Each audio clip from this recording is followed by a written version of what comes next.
ಮೈಸೂರಿನ ಪಿಂಜರಾಪೋಲ್ ಸೊಸೈಟಿಯ ಆವರಣದಲ್ಲಿ ಸಂಕ್ರಾಂತಿಯ ಸಡಗರ ಮನೆ ಮಾಡಿದೆ. ಸದ್ಯ ಇವತ್ತು ಗೋಪಾಲಕರಿಗೆ ಮನೆಗಳನ್ನ ವಿತರಣೆ ಮಾಡುವಂತಹ ಕೆಲಸಕ್ಕೆ ಪಿಂಜರಾಪೋಲ್ ಸೊಸೈಟಿ ಮುಂದಾಗ್ತಿದೆ. ನೀವು ದೃಶ್ಯದಲ್ಲಿ ಗಮನಿಸ್ತಿರ್ಬೋದು. ಸದ್ಯ ಈ ಒಂದು ಅಂಗಳದಲ್ಲಿ ಅಂದ್ರೆ ಮೈಸೂರಿನ ಚಾಮುಂಡಿ ಬೆಟ್ಟದ ತಪ್ಪಲಿನಲ್ಲಿರುವಂತಹ ಪಿಂಜರಾಪೋಲ್ ಸೊಸೈಟಿಯ ಅಂಗಳದಲ್ಲಿ ಸದ್ಯ ಈಗ ಸಂಭ್ರಮ ಮನೆ ಮಾಡಿರೋದು.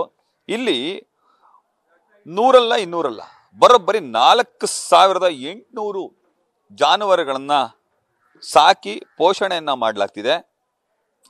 ಕಳೆದ 100 ವರ್ಷಗಳಿಂದ ಈ ಒಂದು ಚಾಮುಂಡಿ ಬೆಟ್ಟ ತಪ್ಪಲಿನಲ್ಲಿರುವಂತಹ ಪಿಂಜರಾಪೋಲ್ ಸೊಸೈಟಿಯ ಅಂಗಳದಲ್ಲಿ ಸಾವಿರಾರು ಹಸುಗಳ ಹಾರೈಕೆಯನ್ನ ಮಾಡಲಾಗಿದೆ. ಬೇರೆ ಬೇರೆ ಭಾಗಗಳಲ್ಲಿ ಹಸುಗಳನ್ನ ಸಂರಕ್ಷಿಸಿ ತರುವಂತಹ ಎಲ್ಲ ಬಗೆಯ ಎತ್ತುಗಳು, ಹಸುಗಳು, ದನಗಳು, ಸಣ್ಣ ಸಣ್ಣ ಕರುಗಳನ್ನ ಕೂಡ ಇಲ್ಲಿ ಪೋಷಣೆ ಮಾಡಲಾಗುತ್ತೆ. ಅದರಲ್ಲೂ ಪ್ರಮುಖವಾಗಿ ಮೈಸೂರು ಭಾಗದಿಂದ ಬೇರೆ ಬೇರೆ ಭಾಗಕ್ಕೆ ಕಸಾಯಿ ಖಾನೆಗೆ ತೆಗೆದುಕೊಂಡು ಹೋಗುವಂತಹ ಹಸುಗಳನ್ನ, ಜಾನುವಾರುಗಳನ್ನ ಇಲ್ಲಿ ರಕ್ಷಣೆ ಮಾಡುವಂತ ಕೆಲಸಕ್ಕೆ ಕೂಡ ಪಿಂಜರಾಪೋಲ್ ಸೊಸೈಟಿ ಮುಂದಾಗ್ತಿದೆ.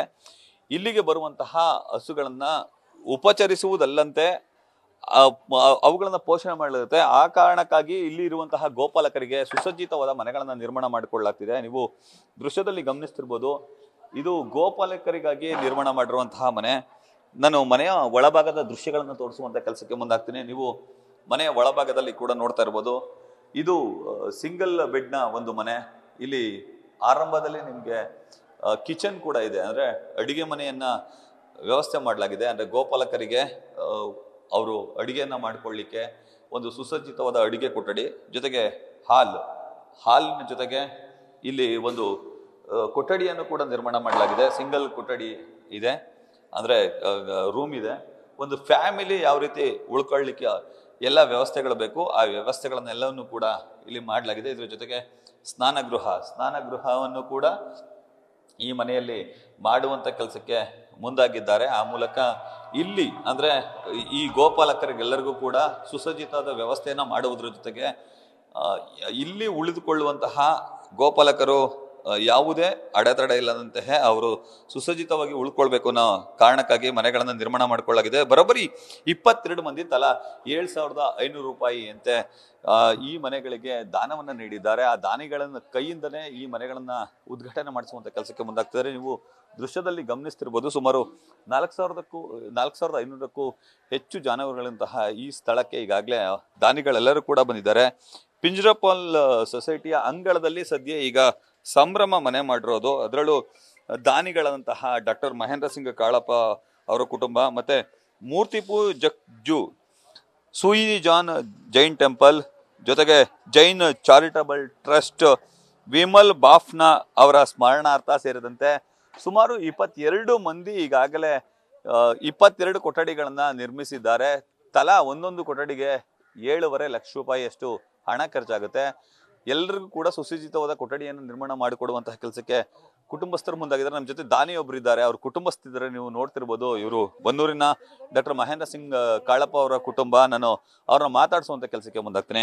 ಸರ್, ಯಾಕೆ ಗೋಪಾಲಕರಿಗೆ ಈ ರೀತಿ ಮನೆ ಕಟ್ಕೊಡ್ಬೇಕು ಅಂತ ಅನಿಸ್ತು? ನೋಡಿ, ನಾವು ಈ ನಮ್ಮ ಗೌ ಸೇವೆ ಅಂತೂ ನಾನು ಮೊದಲಿಂದನೂ ಮಾಡ್ಕೊಂಡು ಬರ್ತಾ ಇದ್ದೀನಿ.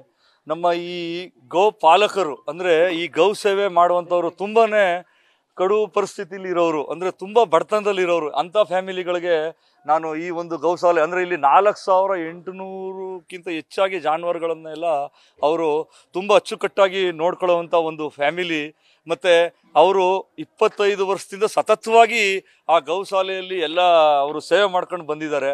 ಈ ಒಂದು ನಿಟ್ಟಲ್ಲಿ ನಾನು ಈ ಒಂದು ನನಗನ್ನಿಸ್ತು, ಯಾಕೆ ಆ ನಮ್ಮ ಗೋಪಾಲಕರಿಗೆ ನನ್ನ ಹುಟ್ಟುಹಬ್ಬದ ದಿನ ನಾನು ಈ ಒಂದು ಇದನ್ನು ಮಾಡಬಾರ್ದು ಅಂತ ಅನ್ನಿಸ್ತು. ಅದಕ್ಕೆ ಒಂದು 6 ತಿಂಗಳಿಂದ ಎಲ್ಲ ದಾನಿಗಳದ್ದು ಎಲ್ಲರದು ಸೇರಿ ನಾನು ಫಸ್ಟ್ ಬೋಣಿ ಮಾಡಿದೆ. ಎಲ್ಲರೂ ಕೂಡ ಅದೇ ಥರ ಸ್ಪಂದಿಸಿದ್ದಾರೆ. ಇದು 6 ತಿಂಗಳಲ್ಲಿ ಎಲ್ಲ 22 ರೂಮ್ಗಳು ರೆಡಿಯಾಗಿದೆ. ಅದರಲ್ಲಿ ಗೋಪಾಲಕರು ತುಂಬ ಹಳಬರು, ಅಂದರೆ 25 ವರ್ಷದಿಂದ ಇರೋರು ಈ ಒಂದು ಇದಕ್ಕೆ ಬಂದಿದ್ದಾರೆ. ನಾವು ಕುಟುಂಬದ ಸಮೇತ ನಮ್ಮ ತಾಯಿ ಗೌರಿದೇವಿ, ಕಾನ್ ಸಿಂಗ್, ನಮ್ಮ ತಂದೆಯವ್ರ ಹೆಸರಲ್ಲಿ ಈ ಒಂದು ಇದನ್ನ ನಿರ್ಮಾಣ ಮಾಡಿಕೊಟ್ಟಿದ್ದೀನಿ. ನಮ್ಮ ಜೊತೆ ಇದು ಪಿಂಜರಾಪೋಲ್ ಸೊಸೈಟಿಯ ಕಾರ್ಯದರ್ಶಿ ಅವರು ವಿನೋದ್ ಅವರು ಇದ್ದಾರೆ. ವಿನೋದ್ ಅವ್ರನ್ನ ಮಾತಾಡಿಸ್ತಾ ಹೋಗ್ತೀನಿ. ಸರ್, ಯಾಕೆ ಗೋಪಾಲಕರಿಗೆ ಮನೆಯನ್ನ ಕಟ್ಕೊಡ್ಬೇಕು ಅಂತ ಅನ್ನಿಸ್ತು ಸರ್? ಸರ್ ನೋಡಿ, ಈ ಹಿಂದೆ ಇದ್ದಂಥ ಮನೆಗಳು ತುಂಬ ಚಿಕ್ಕದು. 10 ಬೈ 12ರಲ್ಲಿ ಯಾವುದೇ ಸುವಿಧಾ ಅಂದರೆ ಯಾವುದೇ ಥರದ ಒಳಗಡೆ ರೂಮ್ ಇರಲಿ, ಹಾಲ್ ಇರಲಿ ಮತ್ತು ಕಿಚನು ಯಾವುದೂ ಇರಲಿಲ್ಲ. ಬರೀ ಒಂದು ರೂಮಲ್ಲಿ ಪಾಪ ಗಂಡ ಹೆಂಡ್ತಿರೋ ಮಗ ಸೊಸೆ ಎಲ್ಲ ಒಂದೇ ಮನೇಲಿ ಇರ್ತಿದ್ರು. ಅದನ್ನು ನೋಡ್ಬಿಟ್ಟು ನಮಗೆ ಅನಿಸ್ತು, ಇಲ್ಲ ಇವರೀಗ ನಮ್ಮ ಗೋಪಾಲಕರು ಇಷ್ಟೊಂದು ಕೆಲಸ ಮಾಡ್ತಾರೆ, ಬೆಳಗಿನ ಜಾವ 3 ಗಂಟೆಗೆ ಎದ್ದು ಗೋಗಳ ಸೇವೆ ಮಾಡ್ತಾರೆ, ಇವ್ರಿಗೆ ಒಂದು ಏನಾದ್ರು ಮಾಡಿಕೊಡ್ಬೇಕು ಅಂತ ಅಂದ್ಬಿಟ್ಟು ನಮ್ಮ ಸೊಸೈಟಿಯಲ್ಲಿ ತೀರ್ಮಾನ ಮಾಡಿದ್ವು. ನಂತರ ತಮಗೆಲ್ಲರಿಗೂ ಗೊತ್ತಿದೆ, ಸರ್ಕಾರದಿಂದ ಯಾವುದೇ ಸಹಾಯ ಇಲ್ಲ ನಮಗೆ. ಆದ್ರೂ ನಾವು ಇಂಥ ದಾನದಾತರು ಎಲ್ಲರನ್ನೂ ನಾವು ಬೇಡ್ಕೊಂಡು ಈ ಥರ ಒಂದು 22 ಮನೆನ ಕಟ್ಟಬೇಕು ಅಂತ ದಯವಿಟ್ಟು ತಾವೆಲ್ಲ ಒಂಚೂರು ಸಹಕರಿಸ್ಬೇಕು ಅಂತ ಅಂದ್ಬಿಟ್ಟು ಅದೇ ಥರ ಎಲ್ಲ ತುಂಬ ಉತ್ಸಾಹದಿಂದ ಸಹಕರಿಸಿ 22 ಜನ ದಾನದಾತರನ್ನ ನಾವು ಕೂಡಿಸಿ ನಂತರ ಈ ಮನೆಯನ್ನು ನಾವು ಕಟ್ಟಿದ್ದೀವಿ. ಸರ್, ಎಷ್ಟು ಕುಟುಂಬಗಳಲ್ಲಿ ವಾಸ ಆಗ್ತವೆ ಸರ್? ಈಗ ಅಟ್ ಪ್ರೆಸೆಂಟ್ 34 ಕುಟುಂಬ ವಾಸ ಮಾಡ್ತಾ ಇದ್ದಾರೆ. ಅದರ 22 ಕುಟುಂಬಕ್ಕೆ ನಾವು ಆಲ್ರೆಡಿ ಮನೆ ಮಾಡಿ ಕೊಟ್ಬಿಟ್ಟಿದ್ದೀವಿ. ಈಗ ಅಂದರೆ ಇವತ್ತು ಕೊಡ್ತಾ ಇದ್ದೀವಿ, ಉದ್ಘಾಟನೆ ಕಾರ್ಯಕ್ರಮ ಇವತ್ತು. ಮತ್ತು ಇನ್ನು ಮುಂದಿನ ದಿನಗಳಲ್ಲಿ ಇನ್ನೊಂದು 12-13 ಕ್ವಾರ್ಟರ್ಸ್ನ ಕಟ್ಟಬೇಕು ಅಂತ ಯೋಚನೆ ಮಾಡಿದ್ದೀವಿ. ಸರ್, ಈಗ 4800 ಜಾನುವಾರುಗಳನ್ನ ಹೇಗೆ ನಿರ್ವಹಣೆ ಮಾಡ್ತೀರಿ? ಸಾಕ್ಲಿಕ್ಕೆ ಕಷ್ಟ ಆಗಲ್ಲ ಸರ್? ಎಷ್ಟು ಖರ್ಚು ಬೀಳುತ್ತೆ ಸರ್? ಸರ್ ನೋಡಿ, 4800 ಜಾನುವಾರುಗಳಿಗೆ ನಿವಾರಣೆ ಮಾಡೋದು ತಾವು ಹೇಳಿದಂಗೆ ಕರೆಕ್ಟಾಗಿದೆ. ಬಟ್ ಏನು ಮಾಡ್ತೀರಾ, ಸರ್ಕಾರ ನಮ್ಗೆ ಯಾವುದೇ ಸಹಕಾರ ಕೊಡ್ತಾ ಇಲ್ಲ. ಸರ್ಕಾರದ ನಿಯಮಾವಳಿ ಪ್ರಕಾರನೇ ಒಂದು ಹಸುಗೆ ಒಂದು ದಿನಕ್ಕೆ 70 ರೂಪಾಯಿ ಪ್ರಕಾರ ಕೊಡಬೇಕಾಗಿದೆ.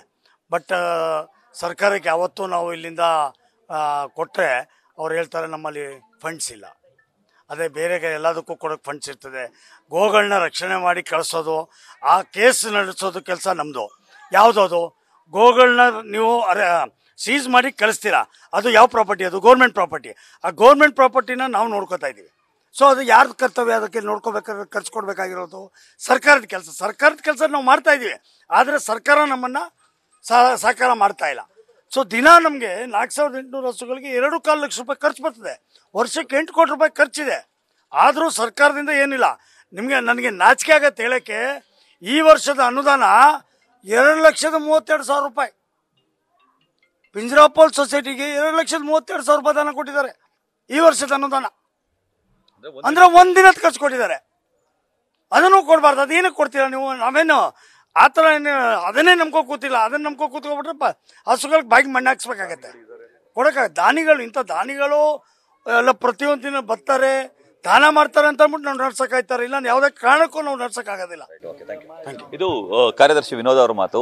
ಒಂದು ದಿನಕ್ಕೆ 2,30,000 ರೂಪಾಯಿ ಖರ್ಚಾಗುತ್ತೆ. ಆದ್ರೆ ಸರ್ಕಾರ ನಮ್ಗೆ ಕೊಟ್ಟಿರೋದೇ ವರ್ಷಕ್ಕೆ 2,30,000 ರೂಪಾಯಿಗೆ. ಸರ್ಕಾರ ಅತಿ ಹೆಚ್ಚು ಅನುದಾನವನ್ನು ಬಿಡುಗಡೆ ಮಾಡಬೇಕು ಅನ್ನೋದು ಅವರ ಆಗ್ರಹದ ನುಡಿಗಳು. ಇದ್ರ ಜೊತೆಗೆ 22 ಕೊಠಡಿಗಳನ್ನ ನಿರ್ಮಾಣ ಮಾಡಲಿಕ್ಕೆ ದಾನಿಗಳ ಸಹಕಾರ ಪ್ರಮುಖವಾದದ್ದು.